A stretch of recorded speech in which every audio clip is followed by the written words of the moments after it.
हरि ओम तत्सत्। श्रीमते रामचंद्राय नमः।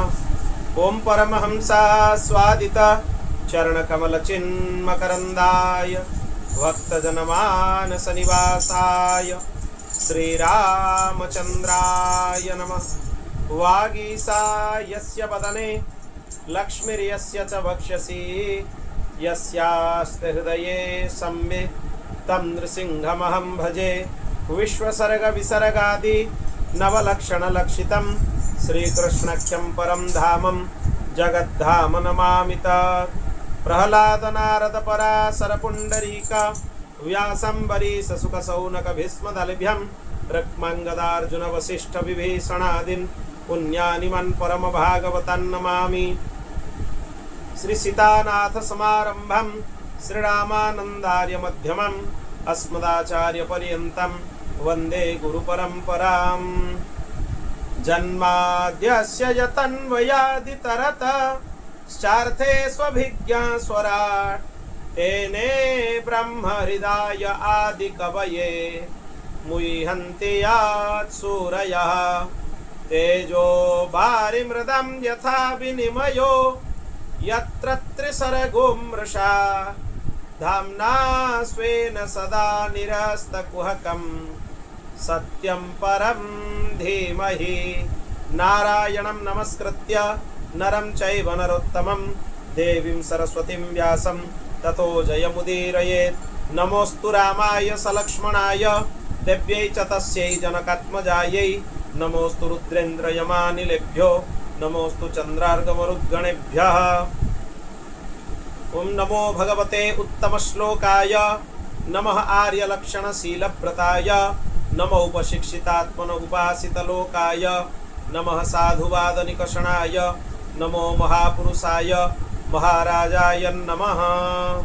यस्यामलं नृपसदा सुयशोधुनापि गायन्त्यघग्नमृषयो दिगिभेन्द्रपट्टम् तं नाकपालपशुपालकिरीटजुष्टं पादम्बुजं रघुपतिं शरणं प्रपद्ये। सिय पिय प्यारी अवध बिहारी जय जय श्री अग्रदास दुलारी। सिय पिय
अयोध्यानाथ भगवान की, श्री राधा गोपीनाथ भगवान की, श्री लक्ष्मी नारायण भगवान की, श्री उमा महेश्वर भगवान की, श्री पवन सुत हनुमान की, श्री सद्गुरुदेव भगवान की, श्री जगन्नाथ महाप्रभु की, श्री बलभद्र महाप्रभु की, श्री सुभद्रा माता की, श्री चक्रराज सुदर्शन भगवान की, श्रीमद् जगद्गुरु आद्य रामानंदाचार्य भगवान की, चंद्रकला अवतार श्रीमद स्वामी श्री अग्रदेवाचार्य जी महाराज की, जगत गुरु द्वाराचार्य स्वामी श्री मलुक देवाचार्य जी महाराज की, श्री पहाड़ी बाबा जी महाराज की, श्री भक्तमाली जी महाराज की, श्री सद्गुरुदेव भगवान की,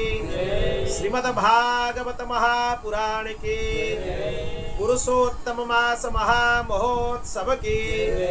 जय जय श्री सीताराम, जय जय श्री राधे श्याम, हर हर महादेव, निताय गौर हरि बोल।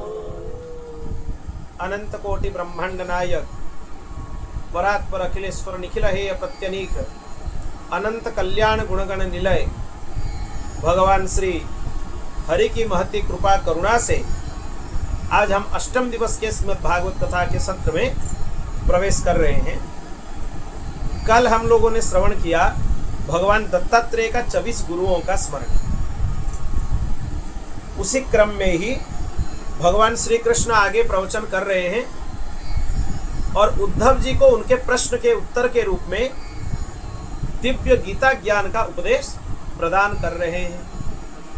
श्री भगवान उवाच, भगवान बोलते हैं, मयोदितेष्वहितः स्वधर्मेषु मदाश्रयः वर्णाश्रम कुलाचार मकमात्मा समाचरे।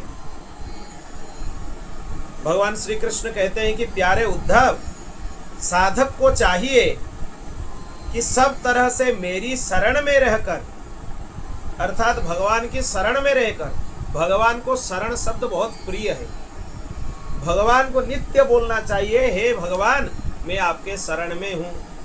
वो भगवान को सबसे ज्यादा प्रिय है।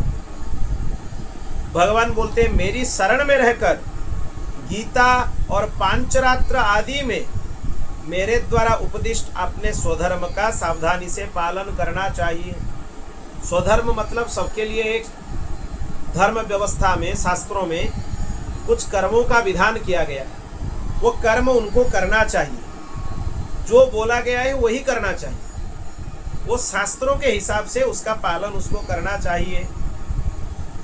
और जहां तक उनसे विरोध ना हो वहां तक निष्काम भाव से अपने वर्ण, आश्रम, कुल के अनुसार सदाचार का अनुष्ठान करें, वर्णाश्रम धर्म का पालन करें। सभी वर्णों के लिए, ब्राह्मण, क्षत्रिय, वैश्य और शूद्र, सबके लिए शास्त्रों में विधान दिया गया है किसको क्या करना चाहिए, उसी के हिसाब से उसको संपादन करना चाहिए।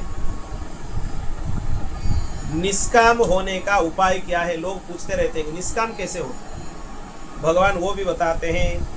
अन्वीक्षेत विशुद्धात्मा देहिनम विषयात्मनम गुणेषु तत्वध्यानेन सर्वारंभ विपर्ययम्। निष्काम होने का उपाय यह है कि स्वधर्म का पालन करते हुए, जब तक आप स्वधर्म का पालन करेंगे, जो शास्त्र में विधान दिया गया है, जैसे कि ब्राह्मणों के लिए बोला गया है नित्य त्रिकाल संध्या वंदन करना चाहिए द्विजाति मात्र के, और उसमें भी नित्य भगवान का पूजन करना चाहिए, उनका अर्चन करना चाहिए, कुछ सदग्रंथों का स्वाध्याय करना चाहिए। ऐसे ही जो स्वधर्म पालन करने से शुद्ध हो जाता है, उसके चित्त में जो भी विषयी प्राणी है, उसके चित्त में जगत के शब्द, स्पर्श, रूप आदि विषय वो प्राप्ति के लिए जो प्रयत्न करते हैं, वो प्रयत्न नष्ट हो जाता है, क्योंकि उनको पता चल जाता है इनका प्रयत्न दुख प्रदानकारी है, सुख तो मिलता ही नहीं। इनमें सुख है क्या? नहीं है। सुख कहाँ पर है? फिर भगवान के श्री चरणों में ही सुख है, और कहीं भी नहीं है। सुख प्राप्ति के लिए हम कर्म करते हैं, पर उसके बदले हमें मिलता है दुख, सुख मिलता नहीं है। आप धन उपार्जन करते हैं, बहुत परिश्रम करते हुए धन का उपार्जन करते हैं, उसी परिश्रम से आपका शरीर खराब हो जाता है। धन आप खूब इकट्ठा कर लिए, फिर उसी धन को आपके शरीर के लिए आपका उपयोग करना होगा। आप चिकित्सक के पास जाकर उसी को दें, नहीं तो विवाद में फंस गए तो वहाँ कोर्ट कचहरी यहाँ पर खर्च होने वाला है। तो इसीलिए लोग तो सुख मिलने के लिए कर्म करते हैं, पर असल में उनको सुख मिल नहीं पाता। वो कर्म के बदले उनको क्या मिलता है? दुख ही मिलता है, सुख मिलता नहीं है। इसीलिए निष्काम होने का उपाय यह है कि स्वधर्म का पालन करने से शुद्ध हुए अपने चित्त में यह विचार करें कि जो प्रयत्न हम कर रहे हैं ये सब दुख का ही है, सुख के लिए हम प्रयत्न नहीं कर रहे हैं। ये भावना अगर अपने अंदर आप रखेंगे तो आप निष्काम हो जाएंगे, कामना रहित हो जाएंगे। कामना मतलब इच्छा, यह पाने का चाह, इसी को ही कामना बोला जाता है। हमारे अंदर बहुत सारे कामनाएं, कामना रखना ही नहीं चाहिए। बिना कामना के भी प्रारब्ध के अनुसार आपको जो भोग मिलना चाहिए आप नहीं चाहेंगे तो भी वो मिलेगा। क्यों? क्योंकि आपके प्रारब्ध में वो निर्दिष्ट है। पर जबरदस्ती अगर आप किसी भी वस्तु के प्राप्ति के लिए प्रयत्न करेंगे, उल्टा नया कर्म बन जाएंगे, फिर आप कर्म बंधन में फंस जाएंगे। उसके लिए वो तो मिलेगा ही, उसके बदले आप फंस जाएंगे। इसका मतलब यह नहीं कि कर्म का त्याग करो, करो, पर संकल्प रहित होकर। यह संकल्प मन में मत रखो कि इसकी प्राप्ति के लिए ही यही काम हम कर रहे हैं, हमें यह काम करना है इसीलिए हम कर रहे हैं। संकल्प से रहित हो जाओ, मन में संकल्प ही मत रखो। संकल्प अगर नहीं रखोगे तब जाके आप निष्काम बनोगे, नहीं तो निष्काम बनना बहुत कठिन है। इसके संबंध में ऐसा विचार करना चाहिए कि स्वप्न अवस्था में और मनोरथ करते समय जागृत अवस्था में भी मनुष्य मन ही मन अनेक प्रकार के विषयों का अनुभव करता है, परंतु उसकी वह सारी कल्पना वस्तु शून्य होने के कारण व्यर्थ है। लोग अपने मन ही मन बहुत सारा कुछ सोच लेते हैं, मन में सोच लेते हैं कहीं हम प्रधानमंत्री बन जाएं, राष्ट्रपति बन जाएं, यह भी सोच लेते हैं, ये सुख मिल जाए, वो सुख मिल जाए। मिलता है क्या? वो एक परिकल्पना है। वैसे ही आपने चारों तरफ जो जगत दिखाई दे रहा है उसको भी कल्पना ही समझ लो, फिर आप फंसोगे नहीं, आपके ऊपर उसका प्रभाव नहीं होगा, आपके चित्त के ऊपर उसका प्रभाव नहीं होगा, कर्म बंधन से आप मुक्त रहोगे। वैसे ही इंद्रियों के द्वारा होने वाली भेद बुद्धि भी व्यर्थ है, क्योंकि यह भी इंद्रियजन्य और नाना वस्तु विषयक होने के कारण असत्य है। इंद्रिय के संयोग से अगर कोई भी विषय का ग्रहण आप कर रहे हो, आपको समझना चाहिए ये सब कुछ क्या है? मिथ्या है। इसमें सत्यता का लेस भी नहीं है, मतलब थोड़ा भी सत्य उसमें नहीं है, यह सोचना चाहिए। भगवान बोलते हैं जो पुरुष मेरी शरण में रहता है उसे अंतर्मुख करने वाले निष्काम अथवा नित्य कर्म ही करना चाहिए, नया संकल्प नहीं करना चाहिए। जो मेरे शरणागत भक्त हैं उनको बस नित्य कर्म करना चाहिए। नित्य कर्म मतलब नित्य प्रातः काल जागने से रात को सोने तक बीच में जो काम उसका करना चाहिए वही करना चाहिए, नया काम संकल्प लेकर करना नहीं चाहिए। ये शरणागत के लिए विधान नहीं है। और उन कर्मों का बिल्कुल परित्याग कर देना चाहिए जो बहिर्मुख बनाने वाले हैं, जो सकाम बनाने वाले हैं।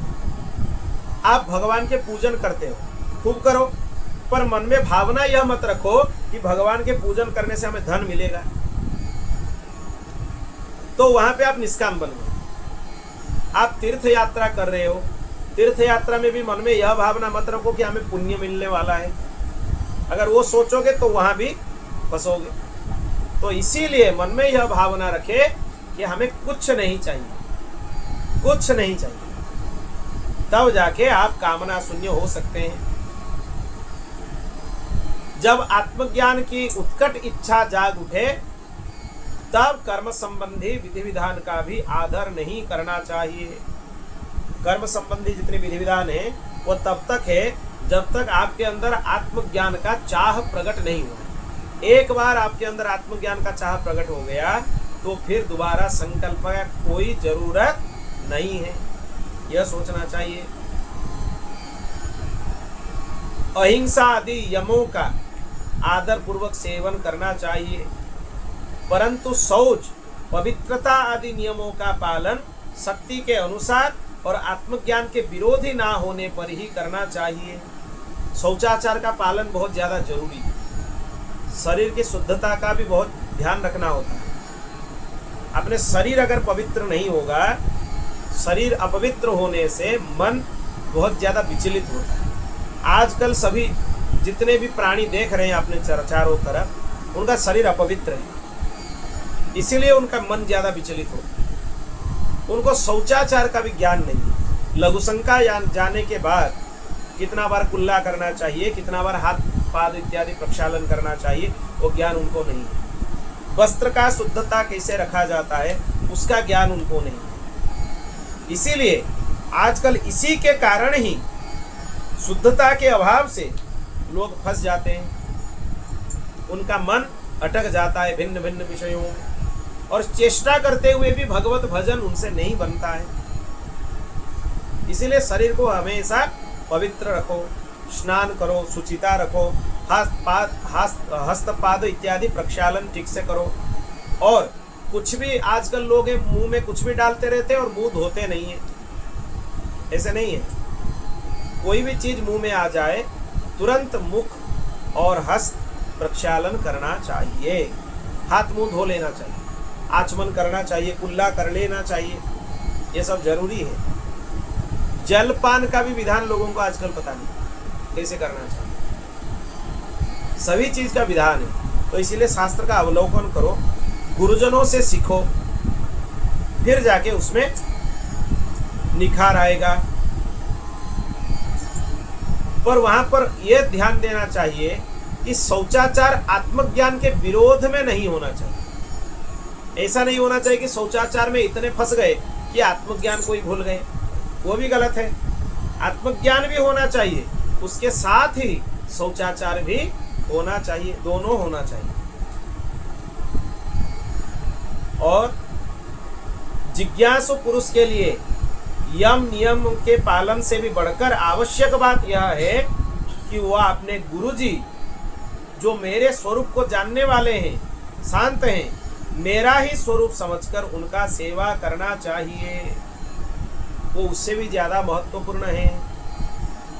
यम नियम आसन प्राणायाम ध्यान धारणा समाधि, ये जो अष्टांग योग है, उससे भी महत्वपूर्ण है गुरुदेव की सेवा। भगवान बताते हैं, मदभिज्ञम गुरुम संत मुपासीत मदात्मकम, गुरु में ही मेरा भावना करके उनके सेवा करना चाहिए। शिष्य को अभिमान नहीं करना चाहिए, वो कभी भी किसी से डाह ना करे, किसी का बुरा ना सोचे, प्रत्येक कार्य में कुशल हो, उसे आलस्य जैसे छू ना जाए उसका ध्यान रखना चाहिए। उसे कहीं भी ममता ना हो और गुरु के चरणों में दृढ़ अनुराग हो, उसका ध्यान रखना चाहिए। कोई काम में हड़बड़ा कर करना नहीं चाहिए, उसको सावधानी से करना चाहिए, नहीं तो अपराध बनेंगे। सेवा में अपराध इसी से ही बनते, किसके अभाव से? सावधानता के अभाव से। जो गलती हमसे नहीं होना चाहिए वही गलती हमसे बन जाते हैं। सदा परमार्थ संबंध में ज्ञान प्राप्त करने की इच्छा बनाए रखें। परमार्थ मतलब भगवत प्राप्ति के संबंध में। और किसी के गुण में दोष ना निकाले, व्यर्थ की बात ना करें, व्यर्थ में किसी के साथ बातचीत ना करें। जितना आवश्यक है उतना ही बात करें, मतलब व्यवहार के लिए जितना आवश्यक है उतना ही करें। कुछ लोगों का यह आदत होता है अनावश्यक बात करते रहते हैं, जो कि नहीं चाहिए। जितना चाहिए उतना ही बात करो। जिज्ञासु का परम धन है आत्मा, इसीलिए वह स्त्री पुत्र घर क्षेत्र और स्वजन धन आदि संपूर्ण पदार्थों में एक समान आत्मा का दर्शन करता है। किसी से ममता ना करें और हमेशा उदासीन रहे, यह भी जरूरी है। अगर किसी के साथ आपने ममता जोड़ लेंगे, यह मेरा है, यह मेरा है, यह मेरा है, वह अपने लिए घातक सिद्ध होगा। यह नहीं होना चाहिए, उसमें सावधानता रखें। उद्धव, जैसे जलने वाली लकड़ी से उसे जलाने और प्रकाशित करने वाली आग सर्वथा अलग है। आप लोग देखे होंगे लकड़ी अलग है, उसमें जो आग प्रज्वलित होता है वह अलग है, दोनों एक नहीं है। लकड़ी आग है क्या? आग लकड़ी है क्या? नहीं, लकड़ी अलग है, आग अलग है। ठीक वैसे ही पंचभूतों का बना स्थूल शरीर, मन बुद्धि 17 तत्वों का बना सूक्ष्म शरीर, ये दृश्य और जड़ हैं, यह आत्मा से अलग हैं। जैसे अग्नि है, अग्नि के जैसे आत्मा को समझ लो। ये जो 17 तत्वों के बारे में बोला गया है, 17 कैसे हुआ? मन बुद्धि को अलग कर दिया तो चित्त अहंकार है, ये 2 हो गए। और क्या क्या है उसमें? पंच ज्ञानेन्द्रिय, पंच कर्मेंद्रिय और पंच महाभूत। पंच महाभूत स्थूल में होते हैं, उसमें पंच महाभूत नहीं लिया जाता है, उसमें लिया जाता है पंच तन्मात्रा, उनके विषय शब्द स्पर्श रस रूप और गंध। ये 17 तत्वों का सूक्ष्म शरीर बना हुआ होता है, वो दृश्यमान नहीं होता है, पर स्थूल शरीर दृश्यमान होता है। ये सब अलग है, आत्मा के साथ ये समान नहीं है। आत्मा साक्षी है, स्वयं प्रकाश है, शरीर अनित्य है, अनेक है और जड़ है, पर आत्मा अनेक नहीं है, आत्मा एक ही है। आत्मा देह से भिन्न है, इसको समझना चाहिए। जब आग लकड़ी में प्रज्वलित होती है तब लकड़ी के उत्पत्ति विनाश, बढ़ाई छोटाई और अनेकता आदि सभी गुण स्वयं ग्रहण कर लेती है। इसीलिए हमें भ्रम होता है कि आग जो है वो लकड़ी में है, तो लकड़ी में जो परिवर्तन हो रहा है वो आग में भी हो रहा है। नहीं हो रहा है, आग जैसा है वैसा ही है, पर आग किसके ऊपर है? लकड़ी के ऊपर है। लकड़ी जल रहा है तो लकड़ी में कुछ परिवर्तन होने से आग में परिवर्तन होने जैसा दिखता है, पर असल में आग में परिवर्तन नहीं होता है। वैसे ही आत्मा में परिवर्तन नहीं होता है। शरीर में परिवर्तन होने से आत्मा में परिवर्तन होने जैसा दिखता है, पर असल में आत्मा में परिवर्तन नहीं होता है। वो भ्रम इसीलिए होता है क्योंकि आत्मा शरीर के आश्रय से है। अग्नि में परिवर्तन का भ्रम इसीलिए होता है क्योंकि अग्नि लकड़ी के सहारे में है, इसीलिए भ्रम पैदा होता है वहां पर। ईश्वर के द्वारा नियंत्रित माया के गुणों ने ही सूक्ष्म और स्थूल शरीर का निर्माण किया है। जीव को शरीर और शरीर को जीव समझ लेने के कारण हम ये स्थूल सूक्ष्म जितना शरीर है उनका आवागमन को आत्मा के ऊपर आरोपित करते हैं। मतलब हम यह समझते हैं कि आत्मा का ही सब कुछ हो रहा है। हम अपने आप को जब बोलते हैं हम आत्मा नहीं समझते, हम क्या समझते हैं? अपने आप शरीर समझते हैं। यही गलतफहमी हमारे अंदर होता रहता है। आत्मा के स्वरूप का ज्ञान होने पर यह जड़ कट जाती है। प्यारे उद्धव, इस जन्म मृत्यु रूप संसार का कोई दूसरा कारण नहीं है, अज्ञान ही इसका मूल कारण है। इसीलिए अपने वास्तविक स्वरूप को, आत्मा को जानने की इच्छा करना चाहिए। अपना यह वास्तविक स्वरूप समस्त प्रकृति प्राकृत जगत से अतीत है, द्वैत की गंध से रहित है, अपने आप में ही स्थित है। द्वैत की गंध से रहित मतलब ईश्वर से अलग नहीं है। ईश्वर ही आत्मा का स्वरूप धारण करते हुए शरीरों के अंदर निवास करते हैं। इससे द्वैत भाव का नाश हो जाता है, अद्वैत का स्थापना यहीं पर हो जाता है। बोल भक्तवत्सल भगवान की। उसे जानकर धीरे धीरे स्थूल शरीर, सूक्ष्म शरीर आदि में जो सत्यत्व बुद्धि हमारे अंदर है उसे क्रमशः मिटा देना चाहिए। यज्ञ में अरणि मंथन करके अग्नि प्रकट किया जाता है। देखिए प्रोसेस कैसा होता है। ऊपर एक लकड़ी होता है, नीचे भी लकड़ी होता है, बीच में उसको मंथन किया जाता है करके, वहां से आग प्रकट होती है। उसी अग्नि से ही अग्नि प्रज्वलित करके यज्ञ में आहुति दिया जाता है। विद्यारूप अग्नि की उत्पत्ति के लिए आचार्य और शिष्य नीचे ऊपर की अरणियां हैं। एक अरणी गुरुदेव है, एक अरणी शिष्य है, और बीच वाला जो लकड़ी है, मंथन काष्ठ है, वो गुरुदेव का उपदेश ही मंथन काष्ठ है। उसी से ही आग प्रज्वलित होता है। और इस यज्ञ में बुद्धिमान शिष्य सद्गुरु के द्वारा जो अत्यंत उत्तम विशुद्ध ज्ञान प्राप्त कर लेता है, वही आग जैसा प्रकट होकर शिष्य के अंदर जो अविद्या माया है उसको भस्म कर देता है। कौन सा आग? ज्ञानाग्निदग्ध कर्माण, भगवत गीता में भगवान बोले हैं, अगर विशुद्ध ज्ञान आपको प्राप्त हो जाएगा, वो विशुद्ध ज्ञान रूपी अग्नि से आपके अंदर जो अविद्या माया का बंधन है वो जलकर राख हो जाएगा, तो बंधन रहता नहीं है। इसी प्रकार सबके भस्म हो जाने पर आत्मा के अतिरिक्त और कुछ रहता ही नहीं है। प्यारे उद्धव, यहाँ तक यह बात स्पष्ट हो गई कि स्वयं प्रकाश ज्ञान स्वरूप नित्य एक ही आत्मा है। कर्तृत्व, भोक्तृत्व आदि धर्म देह के कारण है, वो आत्मा का नहीं है। कर्तृत्व मतलब करने का कर्तापन, उसको कर्तृत्व बोलते हैं। और भोक्तृत्व मतलब कर्म करने के बाद उसके जो फल हमें मिलता है, भोक्तापन है, वो भोक्तृत्व है। उसमें आत्मा का कोई संबंध नहीं है। ना तो आत्मा करने वाला है, ना तो आत्मा भोगने वाला है। भोगने वाला, करने वाला, ये सब शरीर ही होते हैं। आत्मा का उनसे कोई संबंध नहीं है।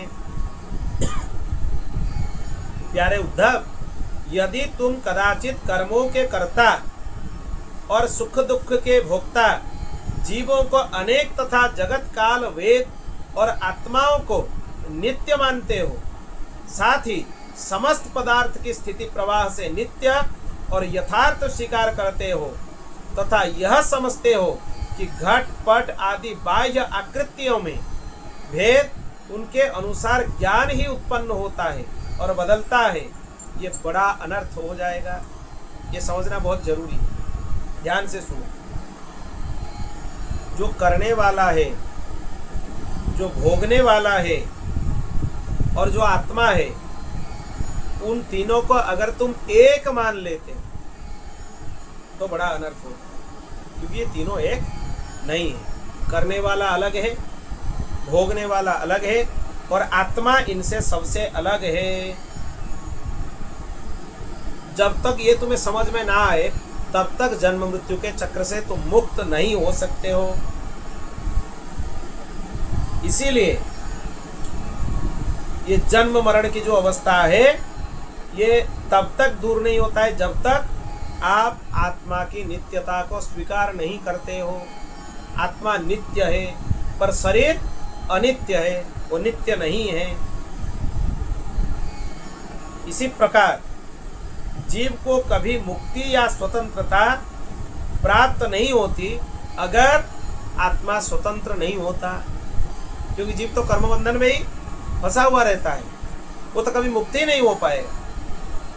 तो इसीलिए मुक्त होता है, क्योंकि जीवात्मा से जो परमात्मा का स्वरूप आत्मा है, वो जीवात्मा से, शरीर से अलग है। दोनों अलग है, दोनों एक नहीं है। इसको ना समझोगे तो तुम परमार्थ और स्वार्थ दोनों से वंचित रह जाओगे। मनुष्य को कर्म का फल क्यों भोगना होता है पता है?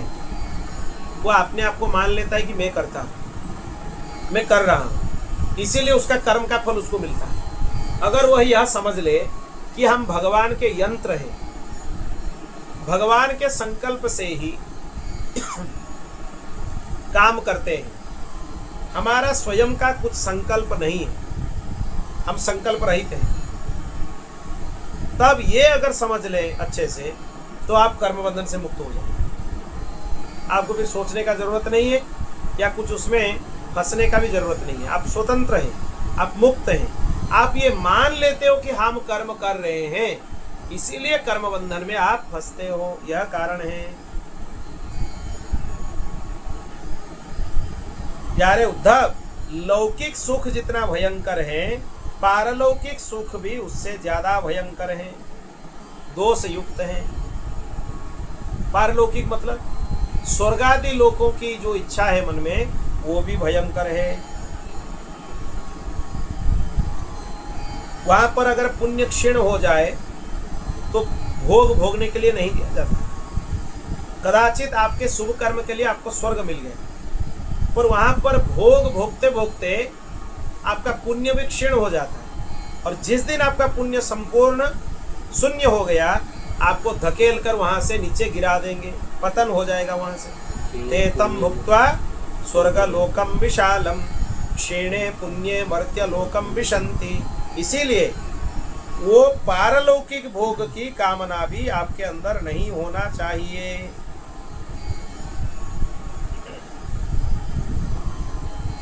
यज्ञ में लोग पुण्य का अर्जन करते हैं और यह सोचते हैं कि हमें स्वर्ग प्राप्त हो जाए।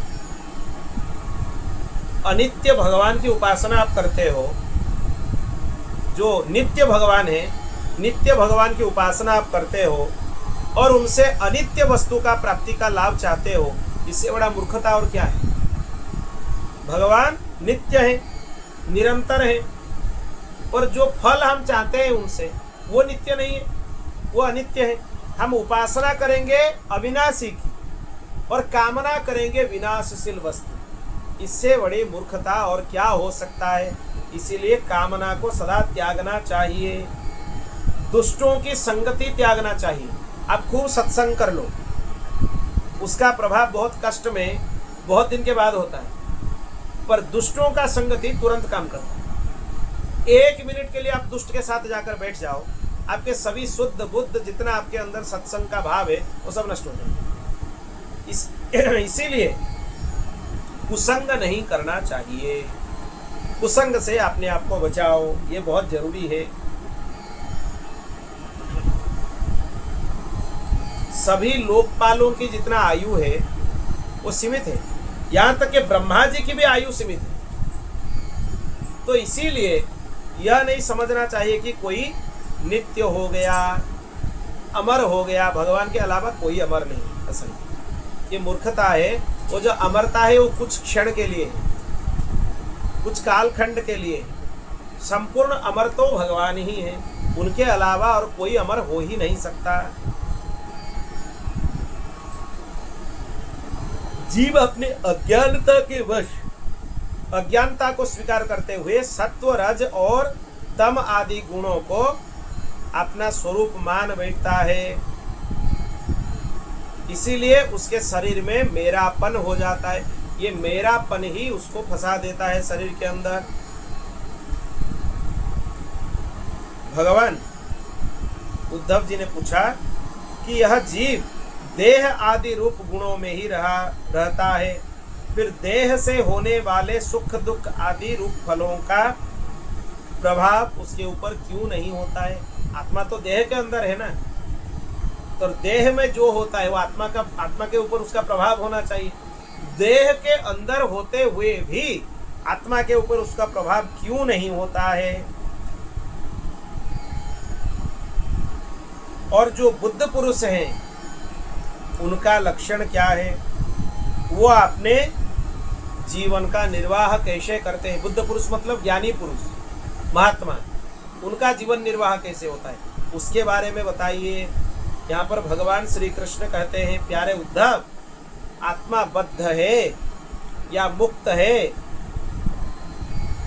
इसके जो व्याख्यान है सत्वादि गुणों की उपाधि से ही होता है, तत्व दृष्टि से नहीं होता है। सभी गुण माया मूलक हैं, इंद्रजाल है हमारे सामने, जादू के खेल के समान है। कल ही हम इसका चर्चा कर रहे थे कि रजोगुण तमोगुण जितना बंधन कारक है, सत्व गुण भी बंधन कारक है। वो भी गुणों, 3 गुणों में एक गुण है, इसीलिए उससे भी बंधन होता है। नहीं होता है या नहीं है। जैसे स्वप्न बुद्धि का विवर्त है, उसमें बिना हुए ही भासता है, मिथ्या है, वैसे ही शोक मोह सुख दुख शरीर की उत्पत्ति मृत्यु ये संसार के माया अविद्या के कारण ही प्रतीत होते हैं। ये एक भी वास्तव नहीं, इनमें से एक भी वास्तव नहीं। ना तो शोक है, ना तो मोह है, ना तो सुख है, ना तो दुख है, ना तो शरीर की उत्पत्ति है, ना मृत्यु है। यह सब भ्रम है। ये चारों तरफ ये जो दिखाई देता है ये सब भ्रम है। इसीलिए जीवात्मा को चाहिए वो भगवान का आश्रय ग्रहण करे और मुक्तता का अनुभव करें, स्वच्छंद होकर विचरण करें। आत्मज्ञान से संपन्न होने पर जीव को मुक्त कहते हैं और आत्मज्ञान ना होने पर जीव को बद्ध कहते हैं। दो प्रकार के जीव हैं, बद्ध जीव और मुक्त जीव। जिसके पास यह आत्मज्ञान है वो मुक्त जीव है और जिसके पास ये ज्ञान नहीं है वो क्या है, बद्ध जीव है। यह समझना चाहिए। इसी प्रकार मैं बद्ध और मुक्त जीव में भेद बतलाता हूं, ध्यान देकर सुनो। वो दो प्रकार का भेद है। एक तो नित्य मुक्त ईश्वर से जीव का भेद और दूसरा मुक्त बद्ध जीव का भेद। ईश्वर और जीव दोनों एक नहीं है, दोनों अलग है। फिर जीव में भी बद्ध जीव और मुक्त जीव दोनों अलग हैं। विशिष्टाद्वैत वेदांत में और एक जीव भी बोला जाता है, नित्य जीव। बद्ध मुक्त और नित्य। नित्य मतलब जो भगवान के पार्षद हैं उनको नित्य बोला जाता है और बद्ध जो संसार में आबद्ध है और मुक्त मतलब जो संसार से मुक्त हो गया है, भगवान का आश्रय ले लिया है। ऐसा समझ लो कि शरीर एक वृक्ष है। इसके हृदय का घोंसला बनाकर जीव और ईश्वर नामक दो पक्षी रहते हैं।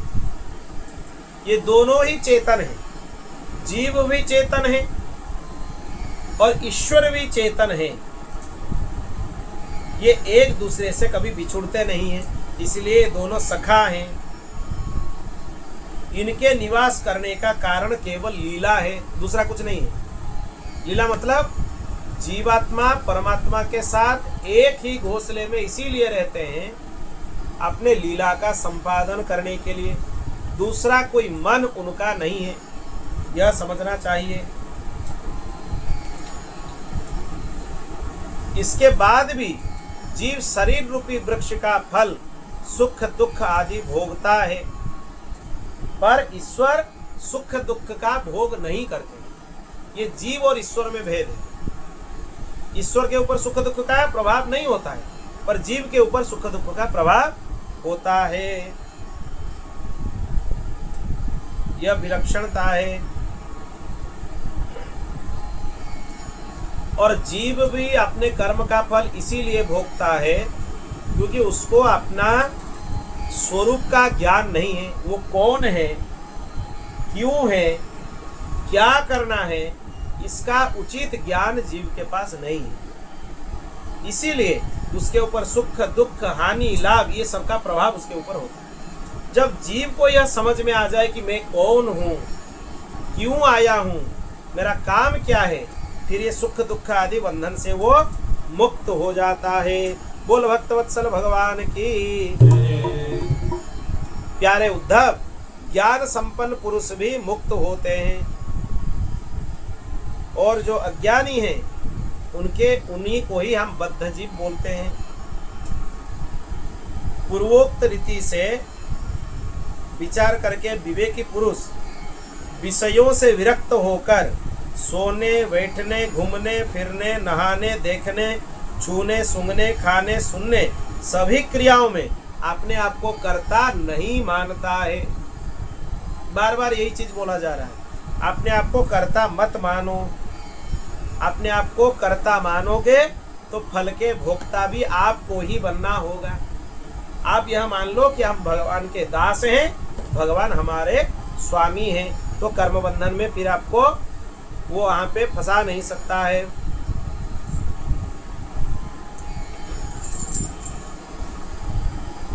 इसीलिए नित्य निरंतर आत्मज्ञान का आश्रय लेना चाहिए। जो वेदों के पारगामी विद्वान हैं परंतु परब्रह्म के ज्ञान से शून्य हैं, उनके परिश्रम का कोई फल नहीं है। आप खूब वेदाध्ययन किए पर वेद का जो ज्ञान विभाग है, उपनिषद है, उसका ज्ञान आपको नहीं है, वेदांत का ज्ञान आपके पास नहीं है। आप वेद इसीलिए अध्ययन किए कि खूब कर्मकांड में प्रवृत्त होंगे, तो वो कर्मकांड आपके उद्धार का कारक नहीं हो सकता। आपका उद्धार तभी हो सकता है जब वेदों में प्रतिपादित ज्ञान तत्व का आप आश्रय ले लेते हैं, तब जाके आप मुक्त हो पाते हैं।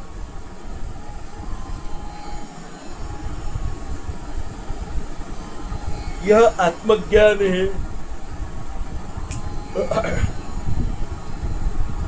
यह आत्मा का अनेक सारा भ्रम है जिसको भगवान ने दूर किया है। भगवान बोलते हैं मेरी कथा समस्त लोगों को पवित्र करने वाली है, कल्याण स्वरूप है।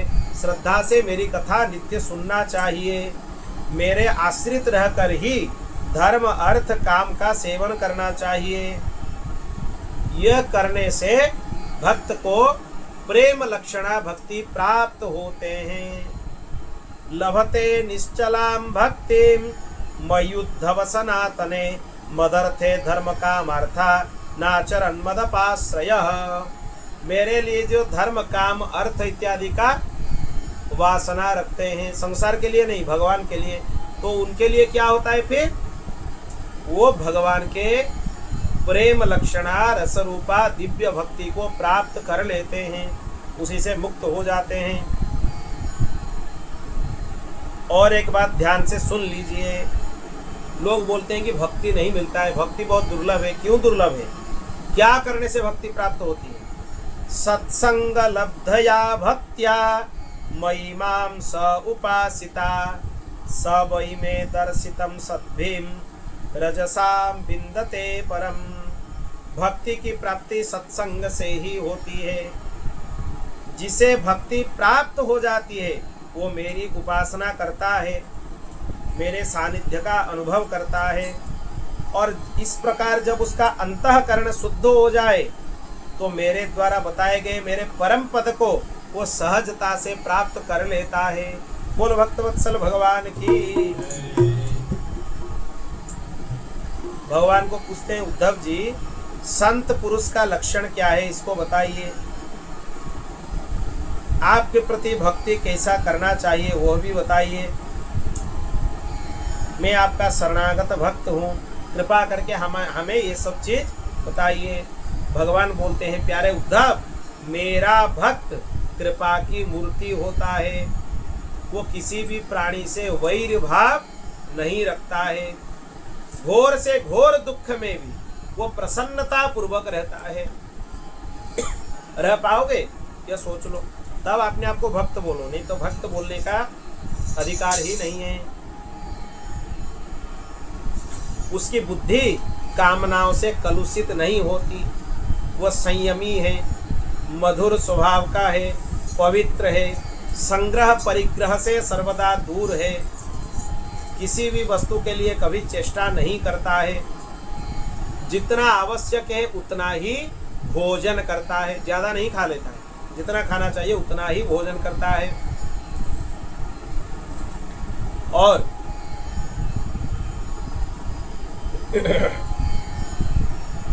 शांत रहता है, उसकी बुद्धि स्थिर होती है, उसे केवल भगवान का ही भरोसा रहता है और कुछ भरोसा उसके पास नहीं रहता है। उसके भूख प्यास शोक मोह जन्म मृत्यु ये 6 उसके बस में रहते हैं। भूख प्यास शोक और मोह, और तीसरा है जन्म और मृत्यु। कितने हो गए? 6। ये 6 तत्व उसके अधीन रहते हैं, ये उसको अधीनता में नहीं ला पाते हैं। वो स्वयं तो सम्मान नहीं चाहता है परंतु दूसरों का सम्मान करता है, सभी के साथ मित्रता का व्यवहार करता है, उसके हृदय में करुणा भरी होती है, मेरे तत्व का उसे यथार्थ ज्ञान होता है। इतना गुण अगर तुम्हारे अंदर हो तब जाके तुम्हें तत्व ज्ञान का अधिकार है, प्राप्त कर सकते हो। हे प्रिय उद्धव, शास्त्रों के माध्यम से, वेदों के माध्यम से मनुष्य को हमने बहुत सारा धर्म का उपदेश किया है। उसके पालन करने से अंतःकरण में शुद्धता आती है। और जो मेरा भक्त उसका उल्लंघन ना करते हुए वही आचरण को अपने जीवन में अपना लेता है, वो परम संत है। संत का व्याख्या मिल गया, भगवान बता दिए खुद। मैं कौन हूँ, कितना बड़ा हूँ, कैसा हूँ, इन बातों को जाने चाहे ना जाने, किंतु जो अनन्य भाव से मेरा भजन करते हैं वो मेरे विचार से मेरा परम भक्त है। खाली भक्त नहीं है, जो भजन करते हैं, भजन मतलब नाम जप आदि भगवान के नाम रूप गुण लीला का गान करते हैं, वो खाली भक्त नहीं, वो परम भक्त। यहाँ पर भगवान बताते हैं, भजन्त्यनन्य भावेन ते में भक्त तमामतः। प्यारे उद्धव, मेरी मूर्ति और मेरे भक्त जनों का दर्शन, स्पर्श, पूजा, सेवा, शुश्रूषा, स्तुति, प्रणाम यह करना चाहिए तथा मेरे गुण और कर्म का कीर्तन करना चाहिए। भगवान बताते हैं, उद्धव मेरी कथा सुनने से श्रद्धा रखें, निरंतर मेरा ध्यान करें, जो कुछ मिले वो भगवान को समर्पित करें। आपको कोई अच्छा वस्तु मिल रहा है, आप अपने उपयोग में मत लो। सबसे पहले उपयोग कहाँ करना चाहिए? भगवान के पास ही करना चाहिए। अपने आप में उसका उपयोग प्रथम नहीं करना चाहिए। आप नया वस्त्र धारण कर रहे हो, अगर सीधा लेके खुद पहनोगे तो आपका अहंकार का ही प्रदर्शन हो रहा है। आप उसको भगवत अर्पित कर दो, भगवान का प्रसाद बन जाए तो उसको उपयोग में लाओ, तो उससे आप बंधन में नहीं फंसेंगे, मुक्त हो जाएंगे। भगवान बोलते हैं, मेरे दिव्य जन्म और कर्मों की चर्चा करें। जन्माष्टमी, रामनवमी और पर्वों पर आनंद मनावें, खूब भगवान का उत्सव करें आनंद से। संगीत, नृत्य, बाजे और समाजों के द्वारा मेरे मंदिर में उत्सव करें और करावें। भगवान के उत्सव बहुत सारा करना चाहिए, साल भर में जितना भी उत्सव है धूमधाम से मनाना चाहिए। वार्षिक त्योहारों के दिन मेरे स्थान की यात्रा करें, जुलूस निकालें तथा विविध उपहारों से मेरी पूजा करें। मतलब एक साथ कीर्तन करते हुए भगवान के स्थान को जाना चाहिए। वैदिक अथवा तांत्रिक पद्धति से गुरुदेव से दीक्षा ग्रहण करें, मेरे व्रतों का पालन करें। मंदिर में मेरी मूर्ति की स्थापना श्रद्धा से करें। अगर काम अकेला न कर सके तो और के साथ मिलकर उद्योग करें। मेरे लिए पुष्प वाटिका बनाए, भगवान के लिए पुष्प वाटिका बनाना भी भगवान को बहुत प्रिय है। बगीचे बनाए, क्रीड़ा के स्थान बनाए, भगवान कहीं पर जाकर खेलेंगे, थोड़ा वहाँ पे लता पता के बीच में बैठेंगे, उसके लिए भी स्थान का निर्माण करना चाहिए। नगर मंदिर बनावे, सेवक के भांति श्रद्धा भक्ति के साथ निष्कपट भाव से भगवान के मंदिर की सेवा शुश्रूषा करें। झाड़े बुहारे, लीपे पोते, छिड़काव करें, अच्छे तरह से चौक पूरा उस तरफ करना चाहिए। साफ करना, मंदिर को झाड़ू पोछा लगाना, यह भी भगवान की उत्तम सेवा है, उनको बहुत ज़्यादा प्रिय है। अभिमान ना करें, दंभ ना करें, अपने शुभ कर्मों का ढिंडोरा भी ना पिटे कि मैं यह कर रहा हूँ, वो कर रहा हूँ, वो कर रहा हूँ, वो ज़्यादा लोगों को बताने का आवश्यकता नहीं है।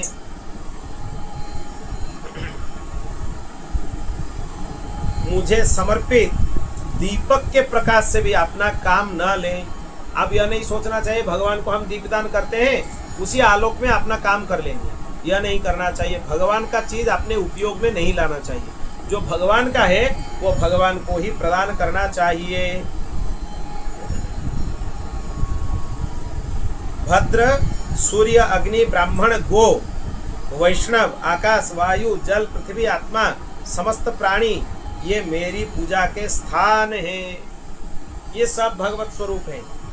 सूर्य भगवान का स्वरूप है, अग्नि भगवान का स्वरूप है, ब्राह्मण भगवान के ही स्वरूप है, गोमाता भगवान के स्वरूप है, वैष्णव भगवान के स्वरूप है, आकाश वायु जल पृथ्वी आत्मा और समस्त प्राणी भगवान के स्वरूप हैं। प्यारे उद्धव, ऋग्वेद यजुर्वेद और सामवेद के मंत्रों के द्वारा सूर्य में मेरी पूजा करना चाहिए। मतलब निरंतर सूर्य भगवान को जल देना चाहिए, सूर्य भगवान की उपासना नित्य करना चाहिए। हवन के द्वारा अग्नि में और आतिथ्य के द्वारा श्रेष्ठ ब्राह्मण में और हरी हरी घास आदि के द्वारा गोमाता में मेरी पूजा करना चाहिए। मतलब गोमाता को खूब घास खिलाना चाहिए, अग्नि में हवन करना चाहिए और ब्राह्मण को घर में बुलाकर स्वादिष्ट भोजन कराना चाहिए। ये 3 काम जरूर कराना चाहिए। क्यों कराना चाहिए? क्योंकि इससे भगवान को बहुत ज़्यादा प्रसन्नता होती, इसीलिए यह 3 काम करना चाहिए। भाई बंधु के समान सत्कार के द्वारा वैष्णवों की सेवा में लगे रहो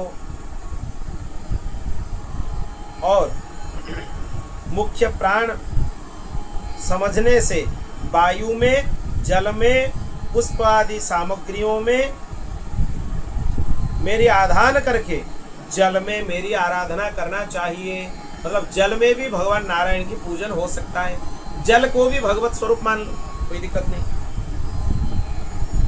फिर गुप्त मंत्रों के न्यास करके मिट्टी की वेदी में मेरी आराधना करना चाहिए। आपको ध्यान में रखना चाहिए कि यहाँ पर भगवान शंख चक्र गदा पद्म धारण करके विराजमान है, हम उनके पूजा कर रहे हैं। आपको यह नहीं सोचना चाहिए कि मूर्ति की उपासना करें, मूर्ति नहीं है। कहाँ मूर्ति है? साक्षात भगवान ही है। अर्चा विग्रह को भगवान माना जाता है, मूर्ति नहीं, जड़ पदार्थ नहीं है। उसमें प्राण प्रतिष्ठा हुआ है, प्राण प्रतिष्ठा होने से उसमें भगवान का प्राण ही आ जाता है, वो भगवान ही है, उसको मूर्ति मत मानो। इसी प्रकार से जो मनुष्य एकाग्र चित्त से यज्ञ यागादि करके मेरी पूजा करता है वह मेरी श्रेष्ठ भक्ति को प्राप्त कर लेता है। और संत महापुरुष की सेवा करने से भगवान बोलते हैं मेरे स्वरूप का ज्ञान होता है। भगवत स्वरूप का ज्ञान सबको सरलता से नहीं होता है। भगवत स्वरूप का ज्ञान के लिए आपको साधु संतों का सेवा करना चाहिए। इसके अलावा संसार से पार होने का कोई उपाय नहीं है। देखो, मैं तुम्हें बहुत अद्भुत और रहस्य की बात आगे बताऊंगा जो कि सबको पता ही नहीं है। तुम्हें इसीलिए बताऊंगा क्योंकि तुम मेरे प्रेमी सखा हो और इसको सुनने के लिए इच्छुक हो। यहाँ से भगवान क्या सुनाएंगे रहस्य का बात, वो कल के सत्र में हम लोग श्रवण करेंगे। बोल भक्तवत्सल भगवान की। सत्संग की महिमा बताएंगे, कर्म करने की विधि बताएंगे और कर्म त्याग के विधि भी बताएंगे। भगवान अद्भुत अद्भुत, अभी सांख्य योग चल रहा है ना, ये बहुत अद्भुत अद्भुत प्रसंग भागवत जी में है। श्री कृष्ण गोविंद हरे मुरारे, हे नाथ नारायण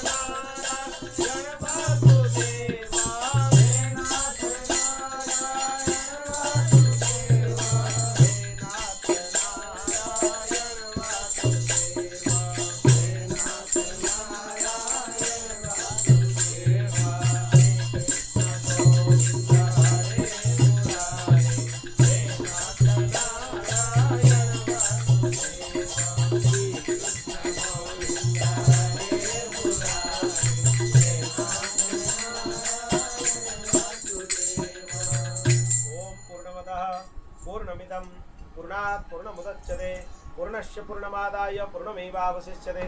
हरि ओम शांति शांति शांति।